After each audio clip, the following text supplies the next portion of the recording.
Saiba, vovô, que não foi em vão resistir e preservar. Cumpriu sua missão, não há com que preocupar. Seus ensinamentos ecoam no mundo e jamais irão morrer. Está tudo aí pra quem quer aprender. Vovô me ensinou.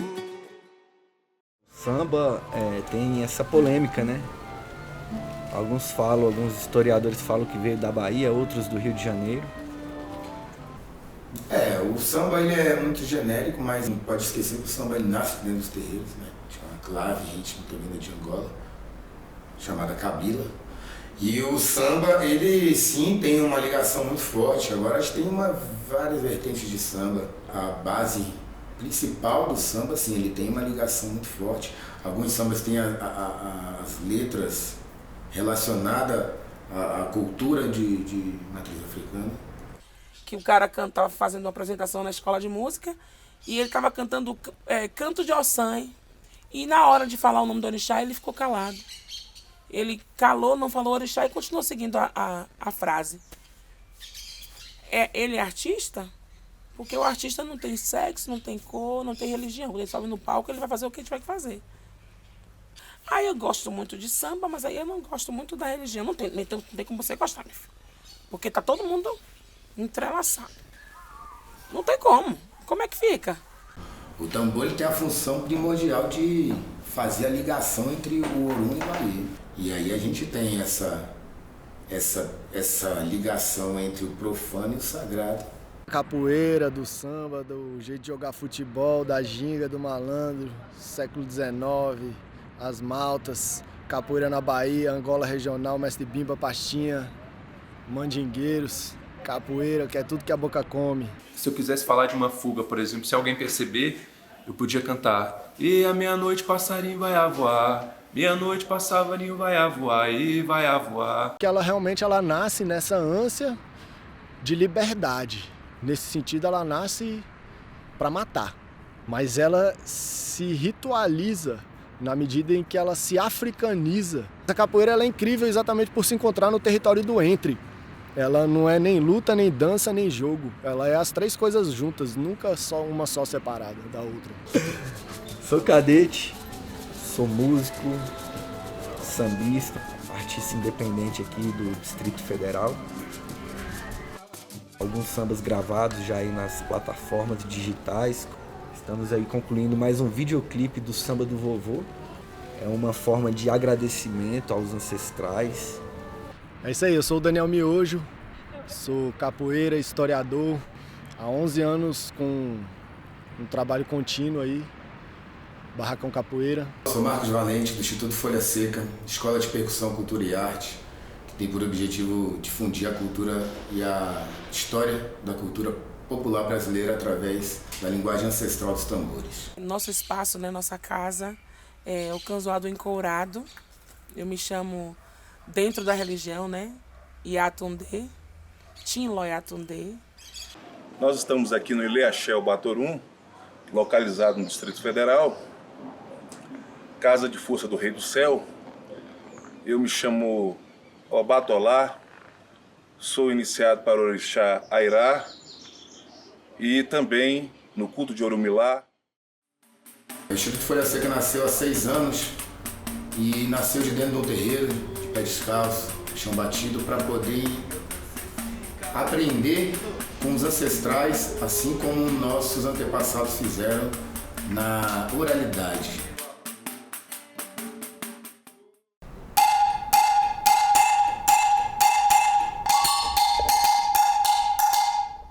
O agogô tem a função de marcar a clave rítmica, né? Célula.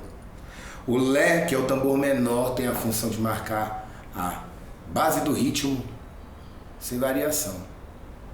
O rompi é um tambor do meio, tambor médio agudo, médio grave.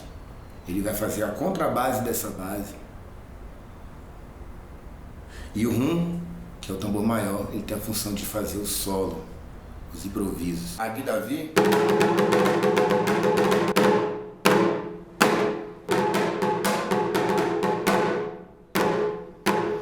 E esses ritmos são ritmos de nação Yorubá, ritmos de nação Fon. E os ritmos vindo de Angola, a gente traz a mão no couro como expressão. Então já são outro tipo de sonoridade.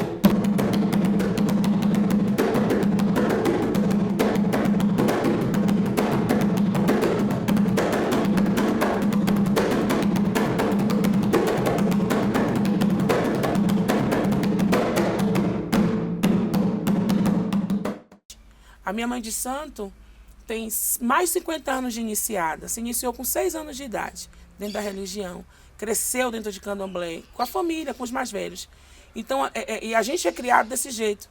O pessoal do recôncavo, né? Minha família é do recôncavo baiano, minha família é de axé. Os axés começaram no quê? Nos quintais. Assim, a capoeira baiana, ela se faz e se constitui no mesmo contexto do samba rural, que é o recôncavo baiano. Tem samba nos dois lugares, mas eu acredito que aquele do recôncavo é anterior ao samba que conhecemos hoje, que é o do Rio de Janeiro. Tradicional, que é tocado nas rodas de samba. Foi criado ali por volta de 1920, ali com o Senhor, com Ismael Silva, posteriormente Cartola, Bide, todas essas culturas. Quando você busca a raiz, vai lá no mesmo lugar, África. Onde estava a capoeira, estava o samba, estava a religião, estava o tambor. Que é o festejo, né? A gente festeja as alegrias, as tristezas também que eles tiveram. Então é assim que a gente foi aprendendo. Isso foi trazido de lá, isso foi aprimorado aqui, né? Dentro do Brasil, porque a gente não vai dizer também que a gente cultua aqui dentro do Brasil o candomblé África, porque a gente sabe que não é a mesma coisa. Mas é como se fala, trouxeram, respeitou, fez o ciclo, deu certo e estamos seguindo até hoje. Quem abrigava o povo preto que fazia cultura negra, cultura africana, terreiro de candomblé. O samba, ali no fundo, ali na cozinha, ali bonitinho acontecendo, a capoeira e a culinária, porque a culinária veio para agregar. O Brasil ele é influenciado na parte percussiva principalmente por 3 principais nações que chegaram aqui, desde a época da escravidão. A nação Banto, que foi a primeira que chegou, e esse povo ele traz os ritmos todos tocados com as mãos. A nação Queto e a nação Jeje. Queto são os Yorubás e Jeje é o povo Fon, do antigo reino do Daomé, que hoje é o Benin. Então esses ritmos que os Yorubás e os Jeje trazem são ritmos tocados com Agdavi, que são essas baquetas. O Agdavi também passa por um processo ritualístico de sua feitura. Não é feito de qualquer jeito, pelo menos não deveria ser. Quando nós falamos de atabaque, muita coisa se perdeu. Os atabaques eles eram feitos de um tronco só, que eram os tambores de guerra, e que foram proibidos com o levante, não é, com a revolta dos malês e outros levantes, no período da escravidão e pós-escravidão. A barrica que continha bebidas, óleos, ela foi utilizada como sendo o sucedâneo disso aí. O Oxóssi está fazendo uma caça, quando ele vai para a caça ele está dançando de um jeito. Quando ele volta da caça com a prosperidade, com a fartura, com a comida, e ele já tem outra forma de dançar, de se expressar, que o atabaque vai responder de outra forma. O Ogum tá numa guerra, ele é de um jeito, ele sai e volta, o Oxum tá na cachoeira. Lenta. O som daquele regato, daquela cachoeira, sabe, assim, sabe? Aquele som é o som de Oxum. Então, é lógico que não pode ser da mesma cadência de Ogum, que evoca a guerra. Desde a época da expulsão dos holandeses ali, com Felipe Camarão, um líder indígena guerreiro, e Henrique Dias, um negro livre, brasileiro, que se juntaram e expulsaram os holandeses, e que Maurício de Nassau depois descreveu que encontrou uma forma de luta que ele não conhecia antes. E esse espírito, eu acho, da capoeira, ele já estava ali, nesse começo do Brasil. Mas eu diria que a alma da capoeira, ela está logo no começo mesmo, quando chega os primeiros africanos, né, trazendo toda a bagagem cultural e toda a ancestralidade, mas também trazendo o ódio daquela situação que estava acontecendo. Dentro da Bahia existia essa caça. Então o candomblé era difícil de ser feito dentro da Bahia.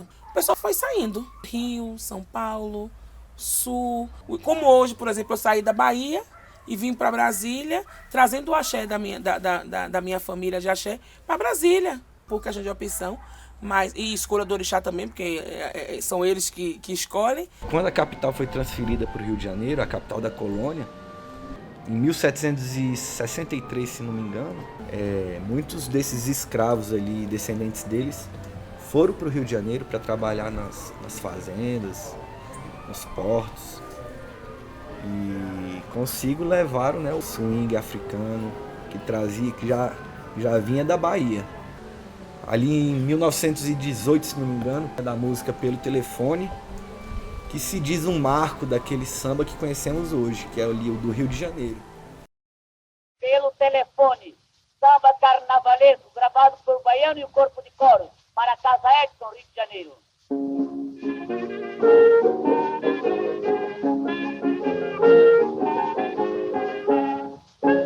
O chefe da folia pelo telefone manda me avisar. Antigamente os pontos eram tirados na hora, assim, não tinham pontos, não tinham canções que passavam ao longo dos tempos, porque ele era cantado a partir daquele momento. Então o jongo é a passagem de saber através dos cantos. Essa é a linguagem ancestral, é contar as suas dores através de música. O samba é isso também. Sim. Versa na hora. Versa na hora, que é coisa de caboclo. Que tem caboclo que canta e ele vem trazendo ali, ele puxa, ele vai jogando em cima algumas coisas, que são as zuelas de caboclo, né, que o pessoal chama. Samba tá entrelaçado com candomblé, gente. Tambores, com banda, com ritmo, tambor. tudo, Tá entrelaçado, não tem jeito. O jongo a gente vê muito assim da beleza da dança, a beleza dos cantos e dos tambores, mas o principal do jongo é a conversa, sabe? É a palavra que é transmitida, que foi a forma que eles encontraram de transmitir os saberes sem que o Senhor percebesse, sem que aquilo vazasse para as pessoas que não podiam saber o que eles estavam conversando, né? E o que está de fora, por exemplo, os tambores, a dança, é tudo um detalhe, um chamariz para distrair dessa conversa que está sendo falada. É mais uma distração. Além da metáfora, ainda tem a dança, ainda tem os tambores, ainda tem várias outras coisas que aí as pessoas que estão olhando de fora só prestam atenção naquilo ali. Olha que dança bonita, olha que toque bonito, olha que canto. Mas aí o que está sendo dito passa desapercebido. Talvez até esse samba do Recôncavo se misturou ao choro e ao machixe. Ao mesmo tempo em que esse recôncavo baiano e a Bahia chega para o Rio com as tias baianas e tia Ciata no início do século XX, é a época da proibição da capoeira. Então os capoeiras do Rio de Janeiro, ela some. Então o malandro passa a andar sozinho, já não vai andar na malta. Ele vai figurar na sociedade e na cidade como uma outra representatividade. Ele já não é o capoeira, ele é o malandro. O andar é gingado, a navalha tá no bolso. E aí ele vai fazer o samba depois disso, dando origem até ao malandro sagrado na Umbanda, Zé Pilintra, a figura mística de criação do samba. E não só no samba, né? Porque ao mesmo tempo que a capoeira é proibida no Rio de Janeiro e dá nesse samba, lá no Recife, Pernambuco, ela dá no Passo do Frevo.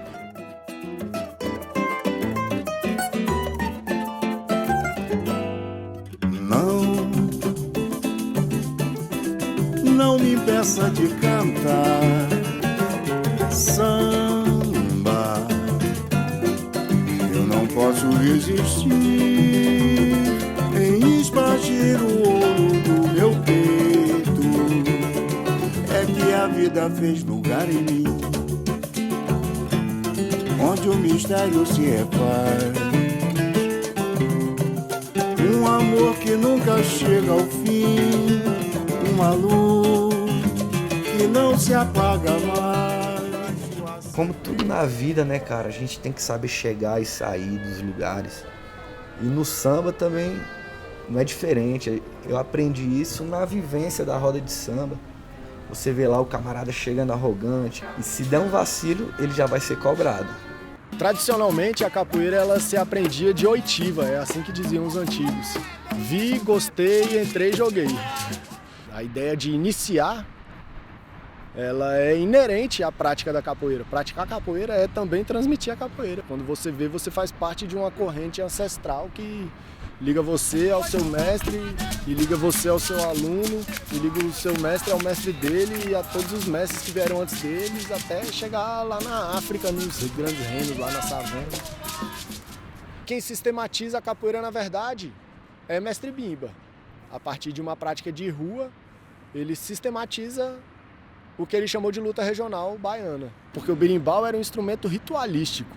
Ele era um instrumento usado para os tocadores, que eram sabedores, mestres sábios, para ouvir o passado, né, o presente e o futuro. Quando a capoeira encontra o berimbau, e o berimbau encontra a capoeira no Brasil, o berimbau passa a ser um instrumento rítmico, daquela luta que passa a ser um jogo. Eu lembro que nas festas em casa, assim, sempre tinha um tocador de violão ou de teclado, fazendo aquele som ao vivo ali desde criança. E quando não tinha festa, era ele com som alto, né? AGP, Bete Carvalho. Desde criança ali no contato com a música, uma hora desemboca. Aí fui estudar o violão de 6 cordas. Mais ou menos uns 4 anos depois, passei por 7 cordas lá no Clube do Choro. E aí, de lá, eu resolvi vir pra cá, onde a gente tá aqui agora, que é a Escola de Música de Brasília. A música popular aqui tá muito forte. Antigamente, só se estudava música erudita, né? Aqui os professores trazem toda essa bagagem da rua. Para quem quer estudar aqui, vai aprender muita coisa da sabedoria, da roda de samba, entendeu? A gente aprende muito com os mestres do samba através das letras, né, cara? Não tem como a gente falar do samba, da história do samba, sem falar do sambista, né? Desde 2012 eu tenho um programa na Rádio Cultura FM, no Fino do Samba. Tive a oportunidade de conhecer de perto, né, grandes sambistas do Brasil e sambistas aqui de Brasília. Falar com o saudoso mestre Monarco, falar com o Toninho Gerais, com o Marquinhos Diniz, como Cacá Pereira, que é minha maior referência no samba aqui de Brasília, o grande mestre Sérgio Magalhães, o Ivan Mendonça também, que é outro grande sambista. A cantiga, o xirê em si, ele tem uma sequência. Cada sequência de orixá, ela vai falar de uma passagem que o orixá passou. Então, uma cantiga, ele vai dizer que Ogum estava na forja fazendo uma ferramenta, estava preparando a ferramenta para a guerra. As cantigas que a gente chama, né, dentro do terreiro, né, elas contam uma história. Tem cantigas que contam, como eu falei, a caça, tem cantiga que vai cantar a fartura, tem cantiga que vai cantar a dor, a doença. Livro não vai ensinar candomblé, você pode aprender sobre qualquer atributo a orixá. Saber um dia da semana, uma cor, que foram coisas criadas para melhor louvar, mas assim, com o seu mais velho, você vai aprender uma cantiga de axé, como hoje, por exemplo, o funcionamento da casa. Uma oferenda arriada ao Oxóssi, arriada ao Dé. Ele arriou a oferenda dele, bateu a cabeça dele, ouviu uma cantiga que eu cantei. Ali ele vai escutando, ele vai aprendendo. Porque são pedagogias que não estão dentro da academia, não está dentro da forma eurocêntrica de entender. Então aqui, quando a gente conecta com o tambor, a gente está fazendo viagem de volta ao passado e assim um aprendizado como eles fizeram, né? Eram contadas histórias dos antepassados, cada um podia contar de onde veio, contar o que estava passando no dia a dia, passar receitas de comida. Então, de ponto a ponto, esse saber vinha passando entre as pessoas. Então, o mais bonito do jongo é realmente o que é conversado. Eles trazem aquele conhecimento, porque eles guardavam o conhecimento que vinha de Mãe África. As alas, nas fazendas, eram pessoas, eram escravos de todo tipo de lugar, de todo tipo de nação, que eram misturados justamente para eles não se entenderem. Então, o preto velho era como se fosse aquele que guardava a sabedoria, aquele que unia, através do próprio ser no mundo deles, da própria apresentação e representação deles. A entidade, ela vai comer, vai se nutrir daquilo ali? Não. Ela vai se nutrir da energia que você está fazendo daquilo ali, que você está tentando buscar e fortalecer a sua espiritualidade, os seus caminhos, a sua proteção. Mas na época da escravidão, quando os escravos fugiam, que saíam, que iam andando pelas estradas, era uma forma de alimentar aquela comida, aquele padê, aquela farofa, alimentava. Aquela cachaça, além de nutrir, curava uma ferida, porque muito chicoteado, muito machucado. Já era um álcool que limpava uma ferida. Então, através desses pontos, eram combinados fugas, eram passadas receitas.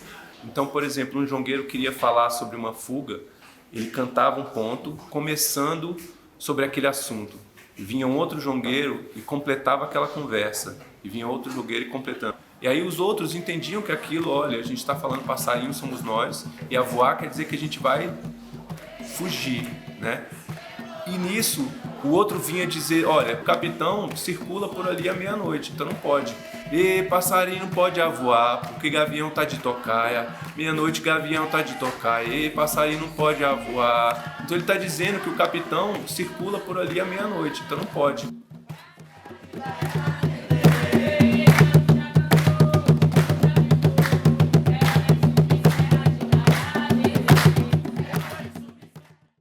E o axé é potencializado por Exu, o orixá Exu. Todo o axé é despertado por Exu. E o axé do tambor, do atabaque, a despeito de Ayã, também é despertado por Exu. Exu. As pessoas costumam muito demonizar a figura de Exu.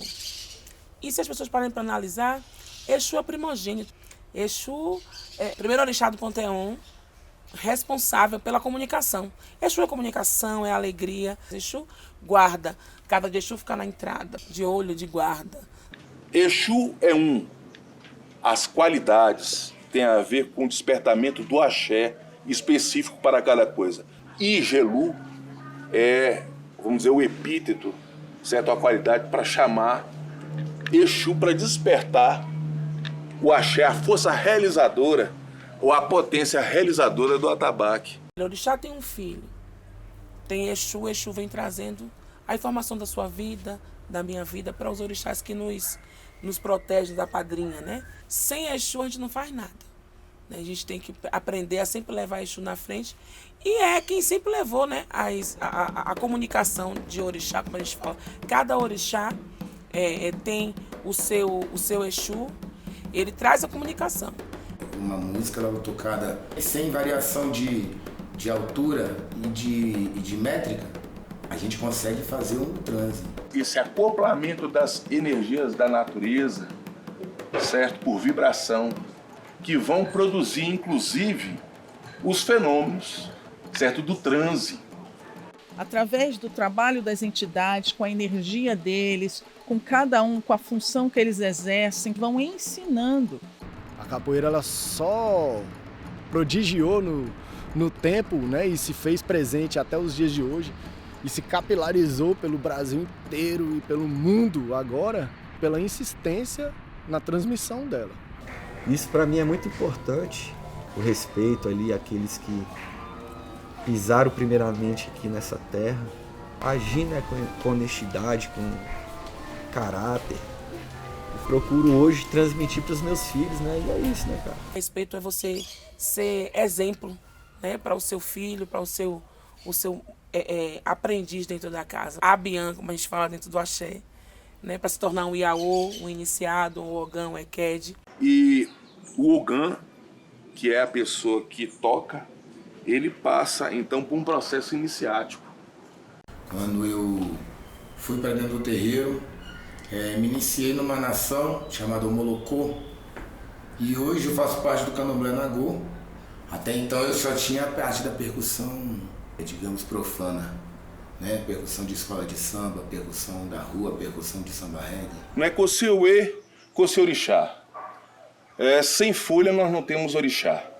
Então, na sacralização desse instrumento, nós utilizamos folhas. Essa aqui é o obó, a folha que faz ouvir, certo? O iacocô, a folha da ancestralidade, o xere, o agogô, todos devem passar por uma sacralização ritual, mas, sobretudo, a pessoa que vai manejar.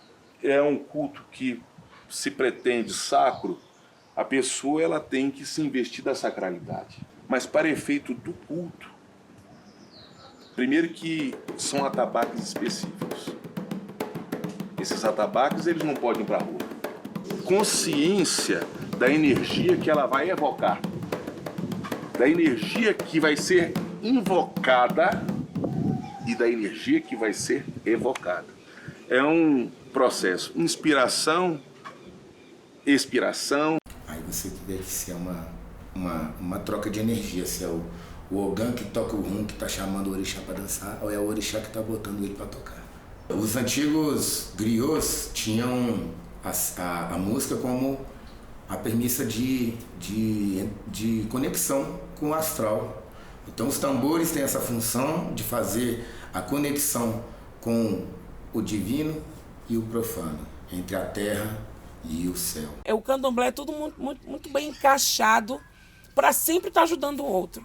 É o que a gente não entende muitas vezes, o porquê de tanto preconceito em uma coisa que só faz cultuar a natureza. A sociedade massacra muito, né, o negro e essa população dizendo que é amaldiçoado, o racismo, da dificuldade do povo negro conseguir trabalho, por que as empregadas domésticas, a maioria são negras, por que a gente fica nesse subemprego.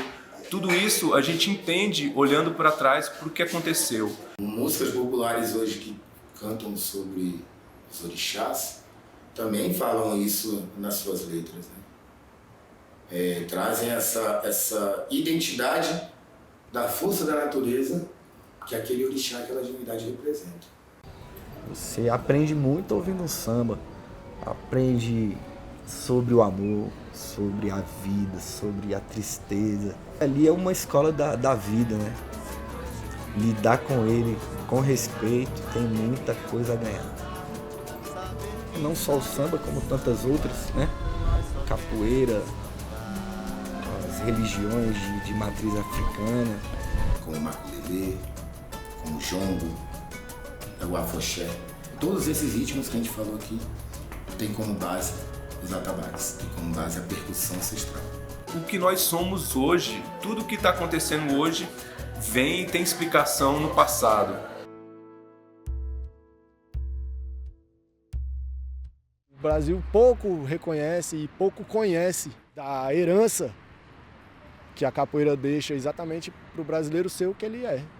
Os grupos que eram de capoeira e que se encontravam para socializar naqueles locais, naqueles momentos e treinar capoeira e jogar capoeira, eles passam a jogar futebol. Como aquele que dribla, o jogo não é exatamente só objetivo, o jogo tem que ser bonito também, é para brincar, eu vou para lá, vou para cá. O jeito brasileiro de jogar futebol ser distinto no mundo é por causa da capoeira também. Para quem gosta do meu trabalho, quero deixar minhas músicas aí para eternidade e principalmente para os meus filhos. Quero que eles ouçam lá meu samba, entendam o que eu queria dizer ali com cada letra de samba. Para mim esse é o sucesso. Um preto velho, ele era o benzedor, ele era o curandeiro, ele era o conselheiro, o pai, a mãe, o avô e a avó de muitos daqueles que perdiam a família. E aí eu acho que isso representa o vovô na nossa vida. A força que a gente carrega ancestral, que nos movimenta, existiu e conseguiu passar adiante. Eu faço um agradecimento diretamente ao vovô, o vovô representando esse ancestral. E buscando essa ancestralidade traz força. Se a gente olhar só para o tempo da escravidão, a gente vai falar, olha, nós somos descendentes de escravos. Mas se a gente olhar mais para trás, você vai ver que não são escravizados. Eram reis, um feiticeiro, o outro sabia das ervas, o outro era um ótimo agricultor. Saiba, vovô, que não foi em vão resistir e preservar. E por aí vai.